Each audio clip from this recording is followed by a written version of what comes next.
Françoise, Mona, bonjour. Merci d'être avec moi pour la 5e fois, la dernière. Donc c'est arrivé aussi le moment de faire une synthèse de tout ce qu'on a fait jusqu'à ce moment. Donc je rappelle qu'on est en train de faire surgir ta maison idéale à travers un jeu de symboles. Il y en a 178 sur tous les symboles de l'habiter et du bâtir. Et tu as choisi des cartes, à chaque fois il y en a 78, mais qui regroupent plusieurs symboles à la fois sur la même carte. Et à travers cette symbolique, on essaie d'établir un discours. On va sur la 5e carte. Je suis de plus en plus impressionné. C'est bien ça, c'était le but. C'est la police, donc c'est la ville. Qu'est-ce que c'est? Alors, c'est un espace qui est caractérisé par une chose assez simple. Il y a un centre et il y a une périphérie. La Genèse cite « Et ainsi les hommes, pour se nommer, bâtissent une ville ». Ça veut dire qu'à un moment donné, cette communauté a besoin de se nommer. Donc la ville n'est que l'identification d'une communauté. J'ai choisi Chandigarh, la main ouverte de Le Corbusier. Le Corbusier crée à l'intérieur de l'espace de la ville de Chandigarh un espace de parole. Donc il y a des gradins où les gens ils peuvent se rassembler. Et cette main, c'est une girouette. Donc, et lui, il dit « donne la parole ». Donc cet espace de communauté parle. Pour exister, est dans la parole. L'eau, évidemment, il n'y a rien de plus idéalisé que la ville. Donc ça, c'est l'image de Piero della Francesca, c'est la ville idéale, donc c'est à Urbino. Et après, c'est une image, une représentation du Moyen-Âge qui explique bien que pour se nommer, il faut s'identifier, il faut se limiter.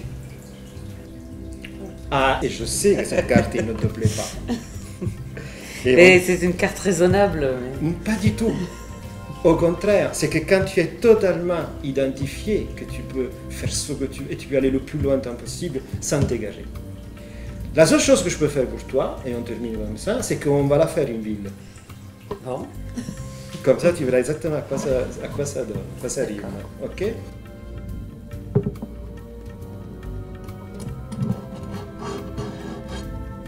Voilà. Alors, une ville de fondation, surtout la ville romaine de fondation, la ville antique de fondation, parce que c'est aussi par les Grecs. Donc les Grecs, ils partaient, ça c'est la Grande Grèce, ils partaient de chez eux. Ils avaient interrogé un oracle. Et l'oracle, il avait dit, tu fais ta tête, tu fais ta ville là où la vache va accoucher d'un bébé avec une corne de mois, etc. C'était absolument un discours ouvert et métaphorique qui permettait aux voyageurs de projeter ce qu'ils voulaient et voir ce qu'ils voulaient. Donc, ils choisissaient l'endroit et c'est un distant. Donc, il y a le tout. Il faut imaginer qu'à un moment donné, il faut séparer. Donc, pour séparer, il faut sillonner. Donc, ils ont amené... Alors là, ma sœur qui est archéologue, il m'a déjà... Tu vois, parce que normalement, on utilisait un bœuf blanc et un bœuf noir. On mettait le blanc à l'intérieur et le noir à l'extérieur. On va les mettre à l'autre sens, je te dirai pourquoi. Alors, il n'est pas parfaitement blanc, donc mais les archéologues, les puristes, ils pourront avoir pitié de moi. Et on utilisait une charrue. Donc, on attachait. Tu vois. Alors, d'abord au bœuf blanc, ensuite au bœuf noir, tu vois. Et on a tiré. Alors, bien qu'il soit en ouvre-boîte, la chose importante, c'est quand tu fais chez toi, c'est que tu mets la lame à l'extérieur. Parce que le sillon sacré est sacré.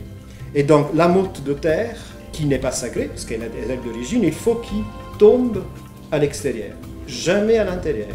Donc, on commence à sillonner.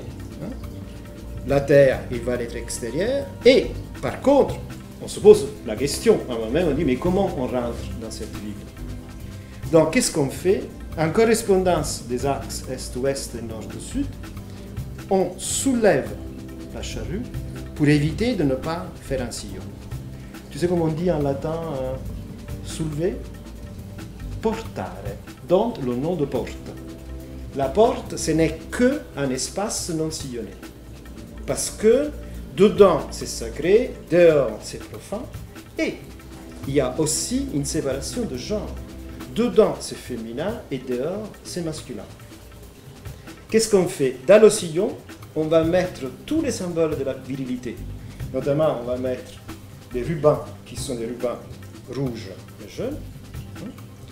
Et surtout, des symboles de fertilité, donc des phallus qu'on va mettre dedans avec le ruban. Et c'est là que venait réaliser l'enceinte de la Bible. Sauf sous la porte, on met comme gardien de la porte Janus, Dieu à double tête, parce qu'une tête regarde dedans et une tête regarde dehors. Au milieu, le féminin fait un trou qui s'appelle Mundus, dans lequel on met le trésor qu'on avait amené de chez soi. Tu me donnes ta barre, s'il te plaît? Voilà, on va mettre ton trésor, qui est là, hein? On se souviendra, hein, on l'a mis. Et ça, c'était aussi l'espace de l'agora, c'est l'espace de parole, de Corbusier. Chez toi, ton espace, c'est là. C'est cette centralité-là. J'espère qu'effectivement, alors je ne sais pas si c'est constructible ou pas, mais ce sont des choses qui après ils vont faire sens, moi je trouve. Ou au moins ils te montrent l'espace autrement, avec soit un autre angle. Ouais, mais c'est très formateur, je trouve. J'espère que tu t'es amusé aussi. Je me suis beaucoup amusée et je me suis fait piéger, j'allais dire dans le bon sens du terme. Bon. C'est-à-dire j'ai été spontanée et du coup étonnée. Ouais, c'est super. Bon, je te remercie. Merci. Et on se met au boulot. Au boulot. Ok.